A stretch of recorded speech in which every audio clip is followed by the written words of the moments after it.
Ahora, a esos que pertenecen a la sinagoga de Satanás, esos mentirosos que dicen ser judíos y no lo son, los obligaré a que vengan y se postren a tus pies.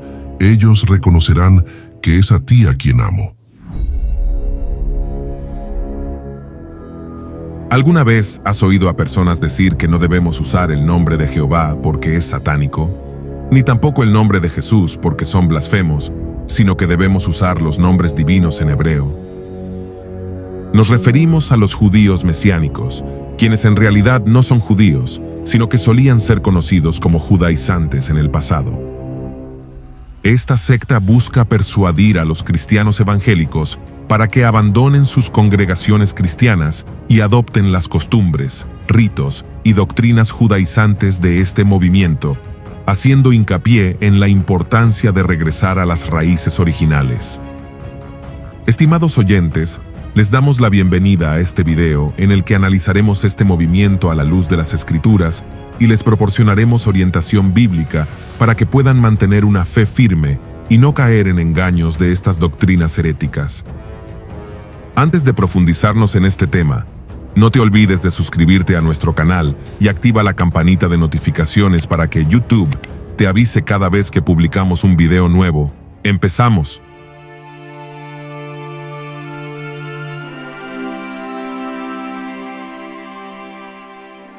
En un pequeño pueblo donde fui designado como pastor de una congregación de las Asambleas de Dios del Perú, me contaron una situación problemática que había sucedido en la iglesia. La mitad de los miembros, junto con el pastor, se habían marchado y habían formado un nuevo grupo. Lo interesante fue que el pastor evangélico afirmó haber sido engañado durante muchos años y haber descubierto la verdad junto con sus seguidores. Comenzaron a observar el sábado, evitaban consumir alimentos considerados impuros, utilizaban exclusivamente algunas palabras en hebreo para referirse a Dios, disfrutaban de música y danza hebrea e incluso adoptaron nombres hebreos. Fue sin duda una sorpresa que confundió a los cristianos en aquella comunidad y comenzaron a tacharnos de herejes y blasfemos, entre otras acusaciones. Como puede apreciar, estimado oyente, esto es algo muy serio. Además, se puede observar que este movimiento sectario está emergiendo en varios países y su objetivo principal es influir en los creyentes cristianos que no tienen una fe sólida. Es sorprendente observar cómo antiguas herejías que en el pasado representaron una amenaza para el cristianismo están resurgiendo. A veces, los cristianos con poca base en la palabra y escaso compromiso con la verdad son fácilmente influenciados por enseñanzas engañosas. En lugar de alimentarse de la palabra, confían en fuentes de dudosa confiabilidad como la literatura cristiana actual, la música contemporánea y la falta de profundidad teológica de muchos predicadores y maestros en los medios de comunicación. Ahora bien, una de las herejías más recientes es el neojudaísmo mesiánico, también conocido como el movimiento de los nazarenos. No debe confundirse con los nazarenos, que es una denominación evangélica. A diferencia de los judíos mesiánicos, que son judíos de nacimiento que han aceptado a Jesucristo manteniendo sus tradiciones judías, el neojudaísmo mesiánico es una secta que busca convertir a los cristianos evangélicos para que adopten sus costumbres, ritos y doctrinas judaizantes. Este grupo cree que las 10 tribus perdidas de Israel están dispersas en América Latina y que sus descendientes deben regresar a sus raíces judías.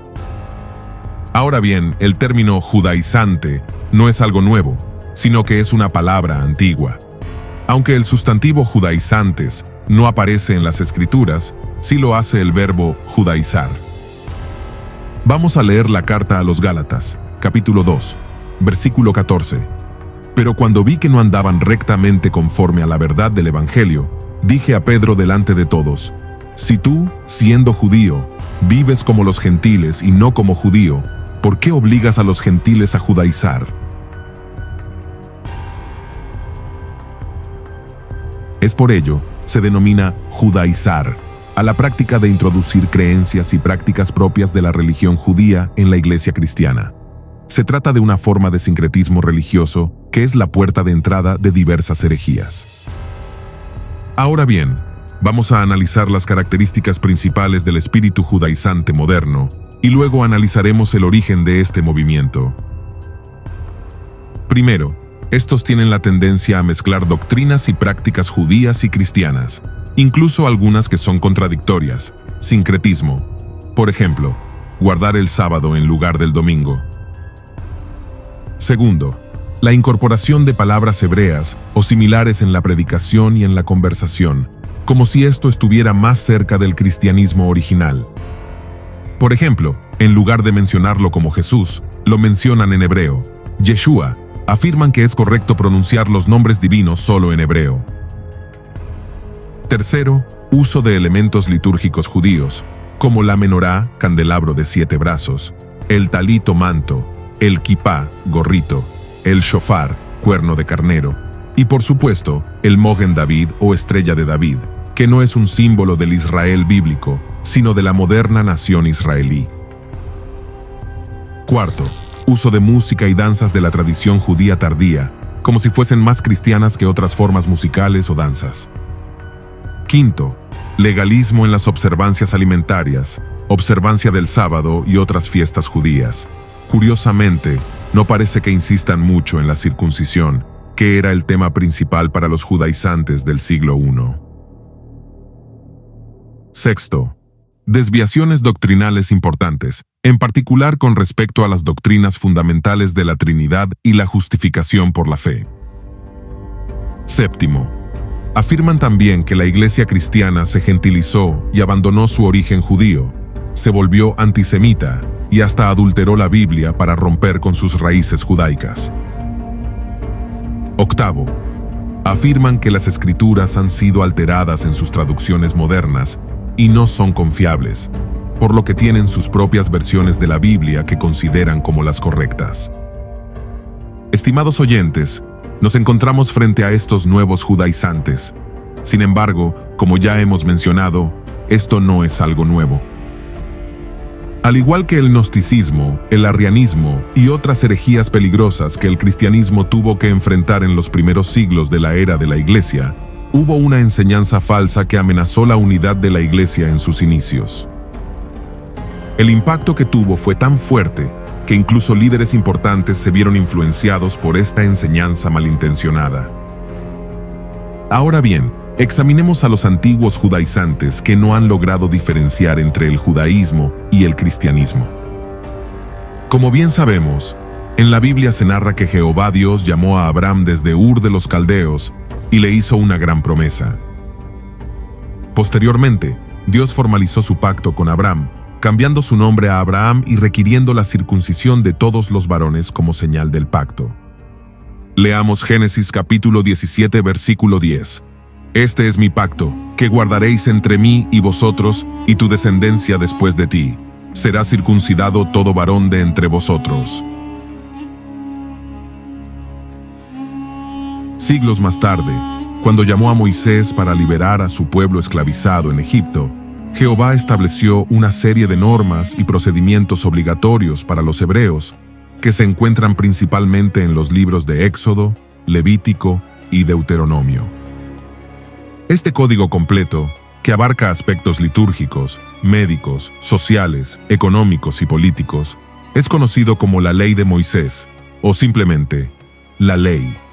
Estas regulaciones eran obligatorias para los hebreos y los que se convertían al judaísmo. Ahora bien, cuando el cristianismo emergió, su primer oponente fue la religión judía, la cual se aferraba a la tradición oral y no aceptaba a Jesús como el Mesías elegido por Dios. Claramente, el judaísmo y el cristianismo comparten su origen en la revelación del Antiguo Testamento. Sin embargo, la manera en que los cristianos deben interpretar y aplicar el Antiguo Testamento debe ser guiada por la revelación definitiva de Jesucristo y sus seguidores. Aunque el cristianismo y el judaísmo se separaron en gran medida a partir del segundo siglo después de Cristo, durante el primer siglo hubo personas que, por desconocimiento u otras razones, deseaban incorporar a la vida de la Iglesia cristiana normas y prácticas destinadas exclusivamente a la nación teocrática de Israel. A medida que el Evangelio se difundía entre personas no judías, surgieron controversias doctrinales. Anteriormente, todos los seguidores de la Iglesia eran judíos, incluyendo a Jesús y los apóstoles, por lo que no había conflictos en este aspecto. Sin embargo, cuando el mensaje del Evangelio llegó a gentiles como Cornelio, se desató la primera disputa doctrinal. Esta controversia se puede resumir de la siguiente manera. ¿Puede una persona gentil ser cristiana sin haberse convertido previamente al judaísmo? Un tema crítico evidente era la circuncisión. Si un simpatizante del judaísmo deseaba convertirse en judío, debía circuncidarse obligatoriamente. Ahora, la cuestión es, ¿debería la Iglesia de Cristo exigir la circuncisión o cualquier otro ritual mosaico de los conversos no judíos? Algunos judíos, especialmente fariseos que se habían convertido al cristianismo, afirmaban esto. Leamos Hechos capítulo 15, versículo 5. Pero algunos de la secta de los fariseos que habían creído, se levantaron diciendo, es necesario circuncidarlos y mandarles que guarden la ley de Moisés.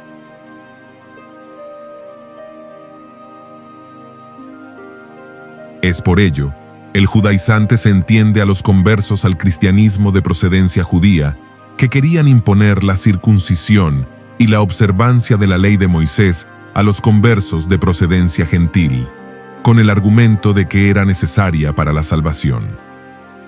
Esta tendencia, tan arraigada como natural en el contexto judío, puso en peligro la novedad y universalidad de la naciente iglesia cristiana. Tuvo que ser examinada a fondo y combatida, especialmente por el apóstol Pablo. En el Concilio de Jerusalén, ofreció una declaración terminante respecto a la libertad cristiana. En el capítulo 15 del libro de los Hechos, se relata este suceso. Leamos los versículos del 1 al 3. Entonces, algunos que venían de Judea enseñaban a los hermanos, si no os circuncidáis conforme al rito de Moisés, no podéis ser salvos. Como Pablo y Bernabé tuviesen una discusión y contienda no pequeña con ellos, se dispuso que subiesen Pablo y Bernabé a Jerusalén, y algunos otros de ellos, a los apóstoles y a los ancianos, para tratar esta cuestión.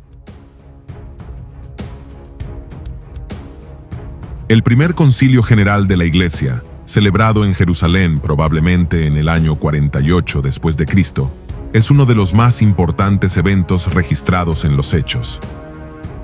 El asunto era, ¿debe requerirse que los cristianos gentiles observen la ley judía? De la respuesta a esta cuestión, dependía en gran manera el destino de la Iglesia.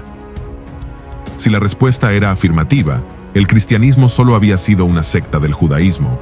Si la respuesta era no, quedaría libre para cumplir su misión ordenada divinamente de ser una religión mundial. Leamos los versículos 10 y 11 donde Pedro presenta su argumento.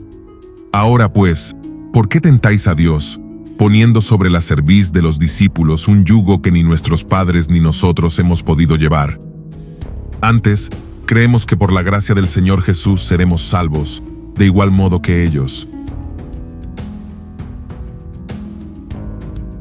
Si la ley era un yugo que los judíos no podían llevar, ¿cómo ésta los ayudó a través de su historia? Pablo escribió que la ley era un maestro y guía que señalaba sus pecados, de manera que se arrepintieran y volvieran a Dios y vivieran correctamente. Leamos Gálatas capítulo 3 versículos 24 y 25. Dicho de otra manera, la ley fue nuestra tutora hasta que vino Cristo. Nos protegió hasta que se nos declarara justos ante Dios por medio de la fe. Y ahora que ha llegado el camino de la fe, ya no necesitamos que la ley sea nuestra tutora.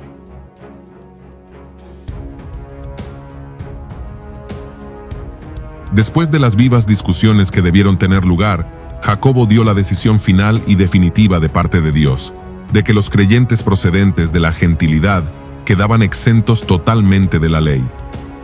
Solamente debían guardar aquellos preceptos referidos a la idolatría, a la ingesta de sangre y a la fornicación. Leamos los versículos 19 y 20 del capítulo 15 del libro de los Hechos. Por lo cual yo juzgo que no se inquiete a los gentiles que se convierten a Dios, sino que se les escriba que se aparten de las contaminaciones de los ídolos, de fornicación, de ahogado y de sangre.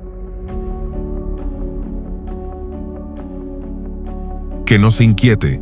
La palabra griega que se traduce inquietar significa poner un obstáculo en el camino para perturbar al caminante. La decisión del Concilio de Jerusalén, tras considerar toda la evidencia, fue que guardar la ley y observar los rituales no eran requisitos para la salvación. Los judaizantes debían dejar de perturbar y maltratar a los gentiles. Fuera de estas cosas necesarias, los creyentes de la gentilidad quedaban libres de todas las cargas en la libertad de Cristo. Ahora bien, si bien el llamado Concilio de Jerusalén asestó un duro golpe a las aspiraciones de los judaizantes, no supuso la extinción total de esta herejía. Durante los siglos posteriores, de forma intermitente, siguió perturbando la paz de la Iglesia. Estimados oyentes, es importante que todos los creyentes en Cristo comprendan claramente la libertad que Él les ha dado.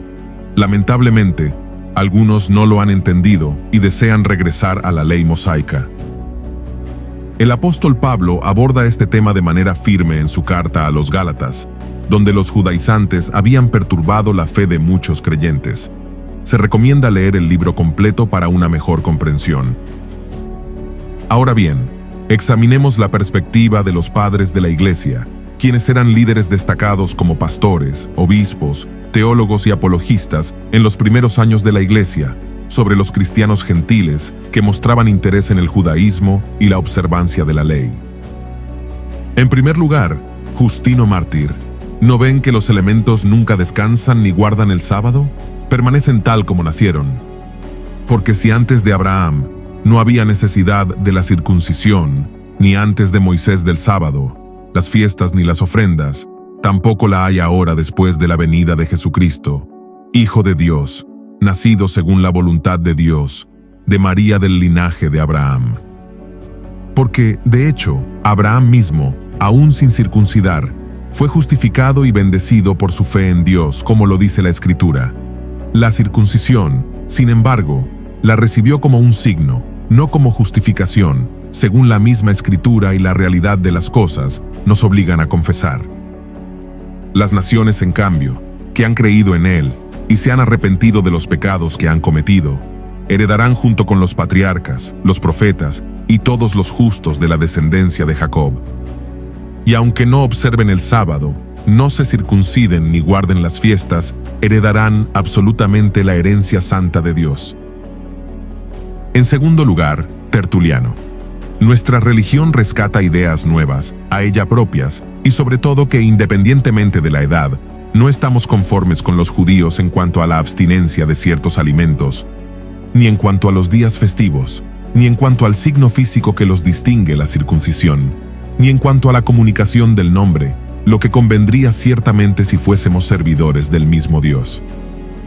Pero el vulgo mismo conoce a Cristo, ciertamente como a un hombre ordinario, tal cual los judíos le juzgaron, con lo que se nos tomará más fácilmente por adoradores de un simple hombre. En tercer lugar, Ignacio de Antioquía. No os dejéis seducir por doctrinas extrañas ni por fábulas anticuadas que son sin provecho. Porque si incluso en el día de hoy vivimos según la manera del judaísmo, confesamos que no hemos recibido la gracia, porque los profetas divinos vivían según Cristo Jesús. Así pues, si los que habían andado en prácticas antiguas alcanzaron una nueva esperanza, sin observar ya los sábados, sino moldeando sus vidas según el día del Señor, en el cual nuestra vida ha brotado por medio de Él y por medio de su muerte que algunos niegan, un misterio por el cual nosotros obtuvimos la fe, y por esta causa resistimos con paciencia, para que podamos ser hallados discípulos de Jesucristo, nuestro solo Maestro. Es absurdo hablar de Jesucristo y al mismo tiempo practicar el judaísmo, porque el cristianismo no creyó en el judaísmo, sino el judaísmo en el cristianismo, en el cual toda lengua que creyó fue reunida a Dios. Dijo también Ignacio de Antioquía: pero si alguno propone el judaísmo entre vosotros, no le escuchéis, porque es mejor escuchar el cristianismo de uno que es circuncidado que escuchar el judaísmo de uno que es incircunciso. Apreciados oyentes, los padres de la Iglesia tenían una postura clara sobre el cristianismo y el judaísmo. Ahora bien, La amenaza de los judaizantes disminuyó a medida que la iglesia se separaba de la sinagoga y crecía el número de creyentes paganos. Sin embargo, en el siglo XX esta amenaza ha resurgido y se ha vuelto más grave. En la actualidad, nos encontramos con los judaizantes contemporáneos. En tiempos recientes, algunos hermanos y congregaciones, especialmente pentecostales, han demostrado un notable interés por todo lo relacionado con la cultura judía. Al igual que los judaizantes del pasado, estos modernos adoptan una postura de superioridad espiritual, creyendo que sus prácticas son más acordes con la enseñanza bíblica que las de otros cristianos. La pregunta que no nos hacemos es, ¿por qué ocurre esto? Posiblemente estas sean las causas. Primero, por la ignorancia de las Escrituras y no tener una fe sólida en Cristo Jesús. Segundo, un deseo egoísta de aparentar mayor devoción o espiritualidad que los demás cristianos. Tercero, una atracción por las prácticas y liturgias de los judíos mesiánicos, quienes son cristianos ortodoxos con raíces judías, que conservan algunas tradiciones sin imponérselas a otros creyentes. Cuarto, un anhelo desordenado de originalidad y una identidad única que los distinga de los demás creyentes. Quinto, todo esto es impulsado por la influencia satánica que busca generar división y confusión. Ahora bien, es importante señalar que, como menciona César Vidal Manzanares, muchos de los judaizantes modernos creen erróneamente que siguen prácticas del Antiguo Testamento, cuando en realidad adoptan costumbres del judaísmo de la era cristiana. Por ejemplo, la forma en que siguen las normas alimentarias y el calendario de festividades se basa en lo establecido en el Talmud, completado en el siglo V después de Cristo. Otro ejemplo es la tradición más reciente de que los hombres judíos se cubran la cabeza al orar, a pesar de que en el primer siglo esta práctica era considerada ofensiva. Leamos lo que dice la primera carta a los Corintios capítulo 11 versículo 4. El hombre deshonra a su cabeza si se cubre la cabeza mientras ora o profetiza. Por otra parte, a la inversa, estos modernos judaizantes no realizan prácticas que sí son estipuladas en la ley de Moisés, como el levirato y muchas otras. Los judaizantes se infiltran sutilmente al principio, comienzan rechazando toda terminología grecolatina, prohibiendo usar términos como Jesús, Cristo, Iglesia, Dios, etc., por considerarlos corruptos o paganos. Si no dices en tu oración Yeshua, Elohim, Masiach, Ruach HaKodesh, Baruch Adonai, no pienses en ser escuchado por el Altísimo.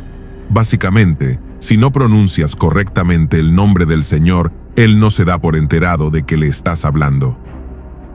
Cuando hayan logrado hacerte hablar en esa mezcla ridícula de hebreo y español, y te hagan creer que eres más espiritual por ello, irán a por más. A continuación, te dirán que el dogma de la Trinidad es un invento católico. No todos los judaizantes son antitrinitarios. Dentro del pentecostalismo hay judaizantes trinitarios. Otros irán aún más lejos, te obligarán a guardar el sábado, te hablarán de la Torá, de la ley, de guardar las costumbres judías y las fiestas del Antiguo Testamento. Luego te prohibirán comer alimentos impuros. Y finalmente te convencerán de que si te circuncidas, serás un verdadero israelita heredero de la bendición de Abraham. ¿Crees que estoy exagerando? Muchos ya han sido atrapados por estos sectarios judaizantes.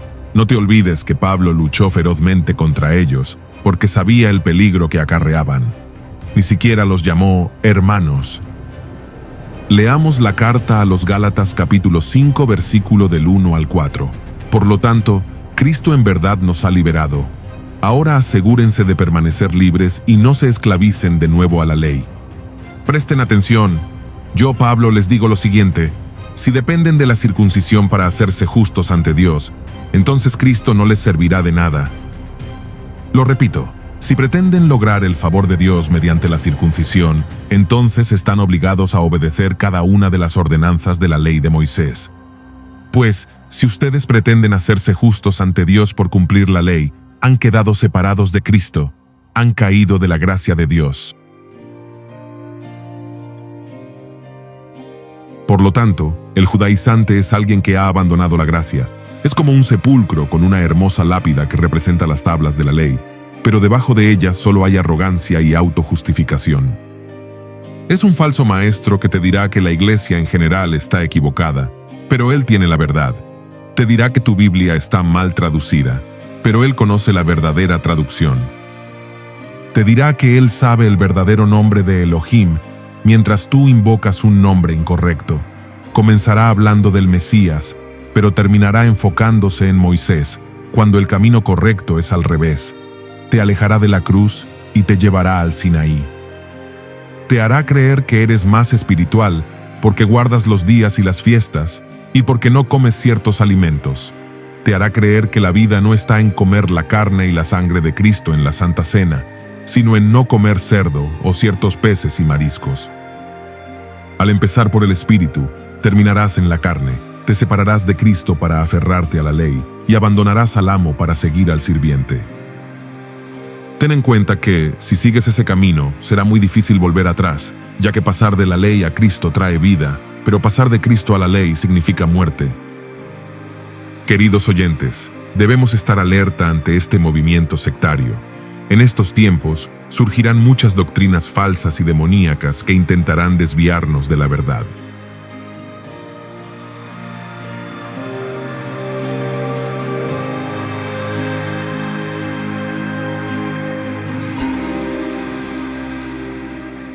Y así llegamos al final de este video.